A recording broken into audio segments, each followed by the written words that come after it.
Salut à tous, je vous retrouve aujourd'hui pour vous tourner une nouvelle vidéo update. J'ai bon espoir d'arriver à faire descendre Les livres ont mouru. Je vous ai dit, je dressais les livres en ce moment. J'espère pouvoir faire descendre cette pile à lire. 2 livres à vous chroniquer. Je vais arrêter de blablater. C'est parti pour un nouvel update lecture.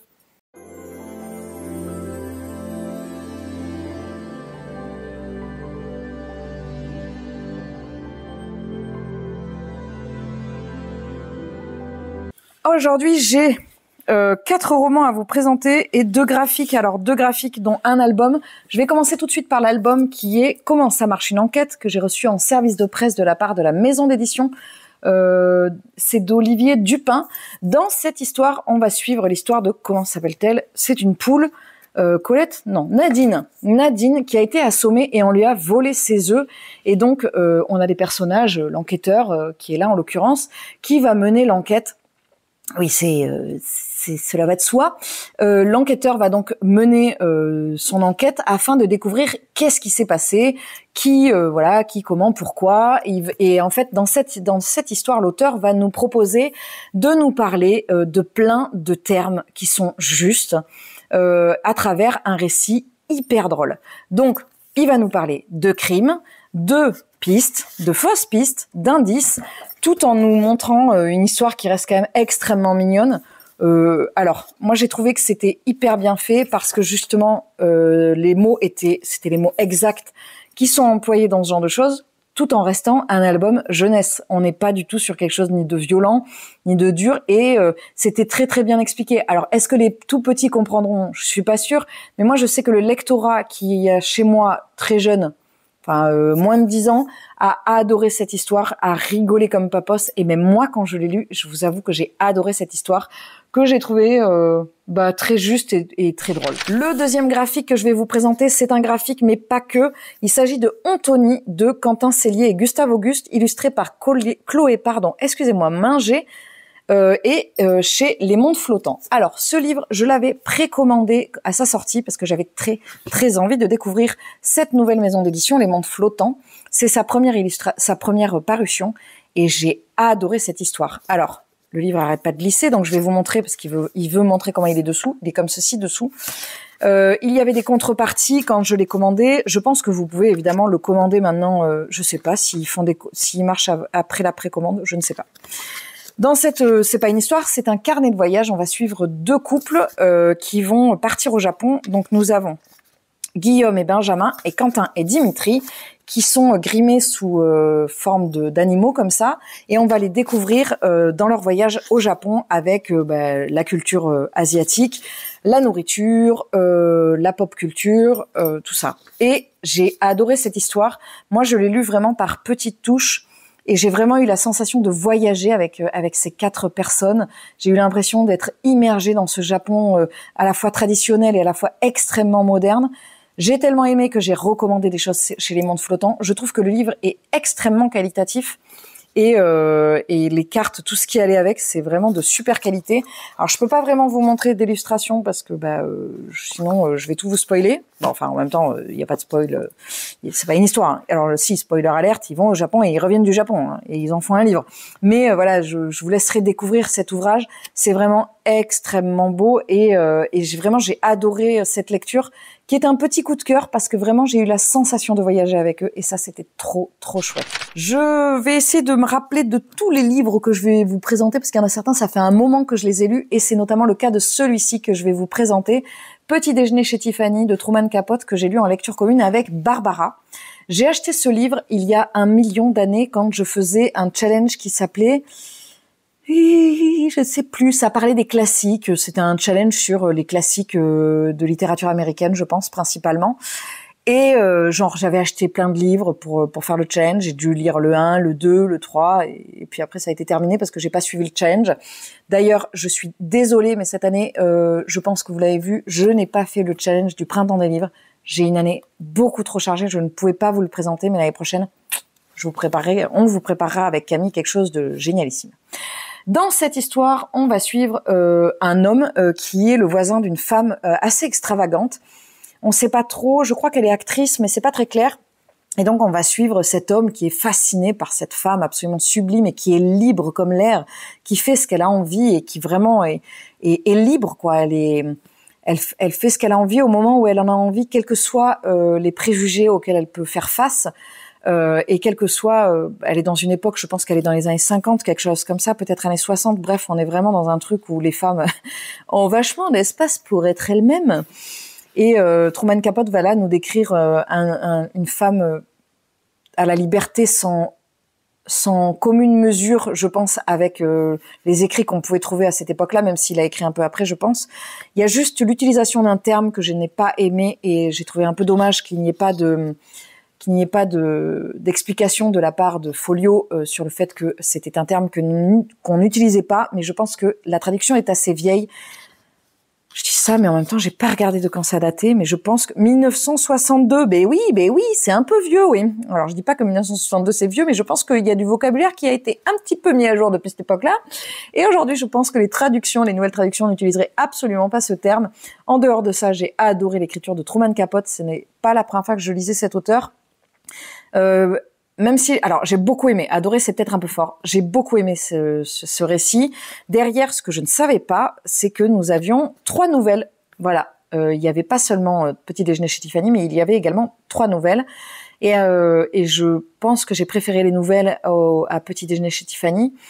Je n'aime pas du tout cette couverture parce que je n'aime pas du tout les couvertures de films sur les livres, sachant que on a échangé après avec Barbara et elle m'a envoyé la fin du film. Et la fin du film, ça n'est pas du tout la fin du livre. Et la fin du film, ça va à l'encontre du côté libre et libre et ouvert, j'allais dire, mais c'est surtout libre de ce personnage qu'on rencontre dans ce récit. Et le film, il nous colle un truc qui est tellement pas libre et tellement dommage, quoi. Bref. Si ça vous tente, n'hésitez pas à le lire, ça reste un tout petit ouvrage qui se lit assez facilement et qui vous permettra de découvrir l'auteur si jamais ça vous tente. Je vais continuer ensuite avec une autrice que je n'avais jamais lue mais que j'avais très envie de découvrir, que j'avais rencontrée à la foire du livre de Brive. J'ai lu le premier tome de la saga je ne sais pas comment elle s'appelle cette saga. Je pense que c'est la saga d'un personnage de l'enquêteur, des enquêtrices, donc des gendarmes, Louise Caumont et Violaine Menou, je pense. Donc j'ai lu Matrice de Céline Dangean. Dans cette histoire, chez Pocket, on va suivre, on est plongé dans l'horreur. Tout de suite, on va suivre ces 2 gendarmes qui vont enquêter sur une femme qui a été retrouvée sur le bord d'une route, renversée. Et en fait, un médecin est venu à son secours et elle a délivré un étrange message. Et on découvre que on va déterrer évidemment quelque chose d'assez sombre. Est-ce que c'est marqué C'est pas marqué, donc je vais éviter de vous dire quoi que ce soit. On va juste se douter qu'il y a plus grave que cette femme qui est là à l'instant T. On va surtout découvrir qu'en fait c'est un peu l'arbre qui cache la forêt, et on va découvrir les personnages de Louise Caumont et de Violaine Menou, mais il y a également un autre gendarme qu'on découvre avec elle, et j'ai beaucoup aimé suivre ces personnages. Alors c'est glauque à souhait, hein, je vous le dis tout de suite, c'est le seul polar que j'ai lu du mois de mars, mais alors c'est bon quoi, ça m'a donné ma dose de glauque. C'est hyper glauque, c'est hyper dégueu, ouais, un peu, mais elle va pas non plus, c'est ça que j'ai bien aimé chez l'autrice, c'est qu'elle va pas dans le gore pour aller dans le gore. Parce que j'ai déjà lu des auteurs qui allaient vachement dans le gore et qui, j'ai eu la sensation qu'on avait du sang pour du sang. Ça m'a pas fait ça avec Céline Dangean, mais j'ai pas non plus eu cette sensation que j'ai déjà eue par le passé de il me manque quelque chose quand même. Il y a un petit truc. Je trouve qu'elle a vachement bien dosé l'équilibre entre le dégueu et le pas dégueu. Voilà, elle a bien dosé tout ça. J'ai trouvé ces personnages des gendarmes, évidemment pas des autres parce qu'ils sont horribles, mais des gendarmes extrêmement attachants. Et j'ai évidemment envie de lire la suite. Je sais plus comment s'appelle la suite, mais clairement, je continuerai avec cette saga. Voulez-vous tuer avec moi ce soir? Peut-être. Non, je ne sais pas, parce que là, c'est tous les livres. Il est assez costaud puisqu'il fait 490 pages et ça se lit tout seul. Mais ça passe comme une lettre à la poste. Je connais une des personnes qui était dans la lecture commune. J'allais dire, je connais quelqu'un. Oui, Claire, qui était dans la lecture commune. Avait lu le tome 2 avant et elle avait pas l'air d'avoir été choquée. On l'a lu en lecture commune avec Barbara. D'ailleurs, Barbara, je ne sais pas si elle l'a terminé, parce que si je crois qu'elle l'a terminé au moment où... pas sûr. Bref, n'hésite pas à me dire en commentaire, Barbara, si tu l'as terminé. Mais en tout cas, j'ai beaucoup aimé cette lecture. Je me rappelle très bien du moment où je l'ai lu. J'étais en vacances, il faisait beau, j'étais dehors, et alors je dévorais les pages sans problème.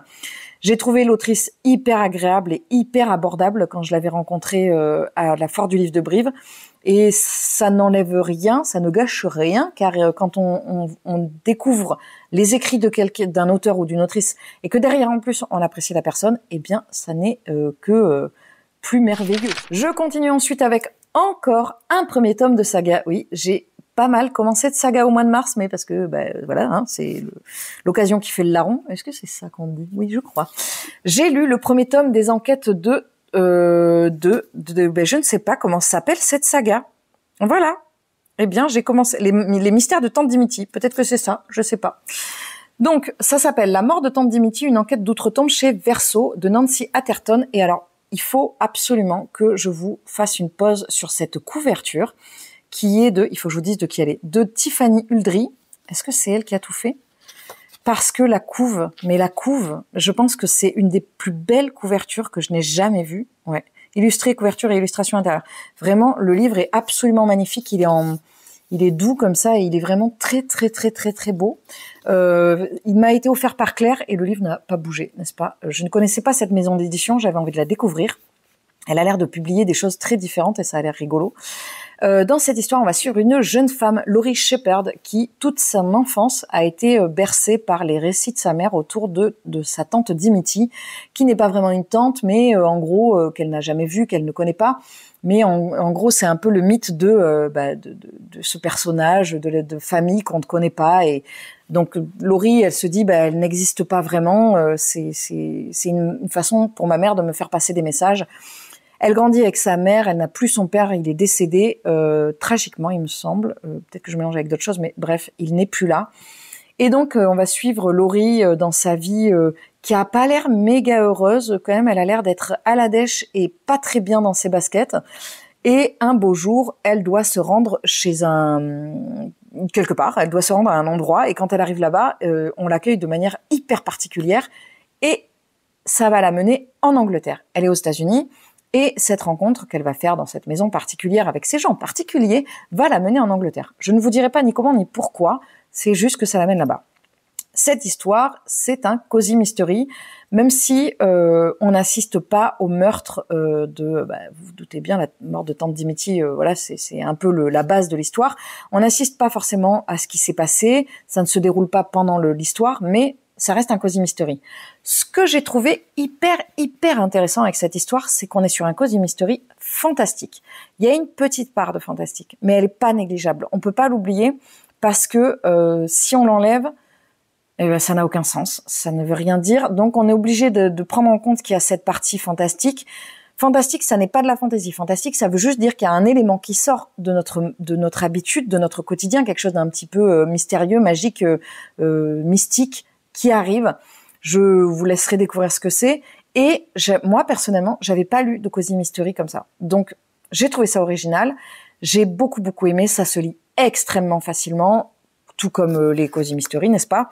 C'est écrit assez aéré. Et puis, évidemment, je tombe sur une page où il y a rien là. Mais bon, c'est quand même assez aéré. Je regrette juste un chouïa que la fin soit allée très vite. J'ai trouvé que la fin, ça faisait un peu genre... Hop, il se passe tout ça. Comme si l'autrice, elle se disait, vite, il faut que je place tout ça, parce qu'après, il y a le tome 2. Donc, ça fait un peu speedou, voilà. Mais ça reste quand même une très bonne saga. Je lirai la suite avec plaisir. Je sais déjà qu'il y a des filles qui vont continuer. Moi, j'attends un petit peu parce que je ne vais pas acheter le tome 2 tout de suite, mais je la continuerai avec très grand plaisir. Et vraiment, encore une fois, je tiens à souligner la beauté de cet ouvrage et à remercier Claire pour ce cadeau. Je vais terminer cet update avec une saga que j'ai terminée.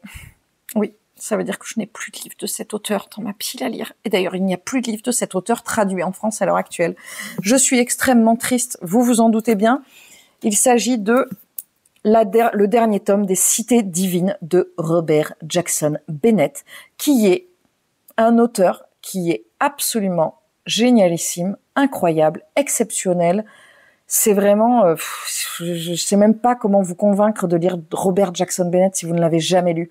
C'est tellement, mais C'est tellement incroyable ce qu'il propose. Il a des personnages tellement forts, Bref, je vais vous parler un peu du livre et après je vous dirai ce que j'en ai pensé.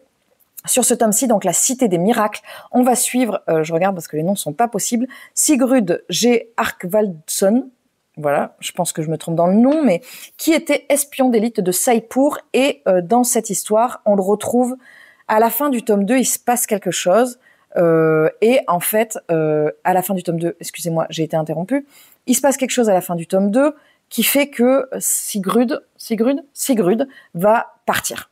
Il va disparaître, il va être, voilà, il va devoir vivre dans la clandestinité. Au moment où on le retrouve, c'est des années plus tard, il est bûcheron, je crois. Oui, je crois qu'il travaille dans le domaine forestier. Normalement, je crois que c'est ça. Et en fait, il attend. Voilà, il attend que sa vie passe. Il attend. Je vous dirai pas pourquoi il attend. Bref, il attend. Et en fait, il va se passer quelque chose. Un des personnages des tomes précédents va décéder. Va être tué plus exactement, et donc Sigurd va se retrouver à devoir revenir à la civilisation et revenir dans cet univers qu'il a quitté et qu'il a quitté pas dans les meilleures conditions. Donc il va enquêter et on va se retrouver à découvrir plein de choses comme d'habitude sur cet univers. Je ne vous l'ai pas dit, je l'ai reçu en service de presse de la part d'Albin Michel Imaginaire. C'est important quand même de le souligner, que je remercie encore infiniment. Les 3 tomes des Cités Divines, on aura eu un petit peu le même format. On a un personnage qui va mener une enquête, qui va lui ouvrir des portes. Ça, c'est pas du tout le même pitch que par ici, là, Les Maîtres en Lumineur. On est vraiment pas du tout sur la même chose. Là, on est plus sur le format un peu enquête. Il me semble que ces titres-là ont été écrits avant Les Maîtres en Lumineur. Oui, je crois que c'est ça. Là, on est vraiment sur un format bien particulier. C'est un énorme bébé, mais alors c'est un bébé qui se lit tellement facilement, tellement bien. C'était tellement chouette. Vraiment, il y a quelque chose. Je sais pas comment il fait Robert Jackson Bennett pour que moi personnellement, je ressens un attachement au personnage, mais quasi immédiatement. On l'a lu en lecture commune avec Claire, parce qu'on lit tous les Bob avec Claire en lecture commune, et très très vite. Même tout de suite, en fait, je les aime d'amour, tous, leur univers, les gens, tout le monde, quoi. Il y a vraiment un truc. À la fin, j'ai terminé, j'avais envie de pleurer parce que j'avais plus de livres à lire de Robert, hein, parce que j'en ai d'autres, mais celui, j'en avais plus de lui. Et puis aussi parce que le destin de ces personnages. J'arrive à m'identifier, à ressentir des sentiments, et c'est ça qui est très fort, c'est que en fantasy, on est quand même sur quelque chose de, je le pose un peu, j'ai mal au bras, on est quand même sur un univers complètement inventé, on est sur des univers qui ne correspondent en rien à ce dont on a l'habitude, et pourtant, on est bien, et pourtant, on trouve des similitudes, on se reconnaît, ça fait écho chez nous. Bon, enfin, je ne sais pas pourquoi je dis nous, je pourrais dire moi, hein. Mais voilà, ça me touche vraiment très très profondément. Je ne sais pas quoi vous dire d'autre pour vous convaincre de lire cet auteur, même si, alors si vous n'avez jamais lu de fantasy, c'est quand même assez dense. Il a écrit un livre de fantastique, American Elsewhere, 2 livres de fantastique parce qu'il y en a un autre, Vigilance, mais après, on est vraiment sur des mondes de fantasy, il faut avoir envie d'y plonger quand même parce qu'ils sont denses. Ils sont denses, mais après, voilà, on se laisse très, très facilement porter. Je ne suis que tristesse et désarroi face au manque de cet auteur. C'est le seul auteur où j'ai lu tout ce qui était sorti en France, et que je lis quasiment immédiatement ce qu'il sort. Bon, vous allez me dire, il a sorti 8 livres en France. Oui, mais je les lis tout de suite parce que je ne peux pas attendre. J'ai ce sentiment d'urgence avec Robert Jackson Bennett. Bref, vous l'aurez compris, j'ai adoré cette série. Excusez-moi, évidemment, j'ai éternué. Vive le printemps! Je vais m'arrêter là pour cet update lecture. J'espère qu'il vous aura plu. N'hésitez pas à me mettre en commentaire quel est le livre qui vous tente le plus, évidemment. Alors là, il y a plein de choses différentes. Du voyage japonais, de l'horreur, du classique, du cozy mystery et de la fantasy. Je pense que c'est assez varié. J'ai fait bouger la caméra. Et je pense que là, vous pouvez quasiment tous y trouver votre compte. N'hésitez pas à me mettre en commentaire quelle est la lecture qui vous tente le plus ou quel a été votre dernier coup de cœur. Je trouve ça toujours hyper intéressant. Je vous retrouve très rapidement, évidemment, dans une prochaine vidéo. Je vous montre juste les bijoux du jour. S'ils vous ont plu, n'hésitez pas à aller voir, comme d'habitude, en barre d'infos. C'est les bijoux de Perrine. Je vous embrasse très fort et je vous souhaite une très bonne journée, une très bonne semaine, un très bon mois, une très bonne année. Et je vous dis à très vite dans une prochaine vidéo.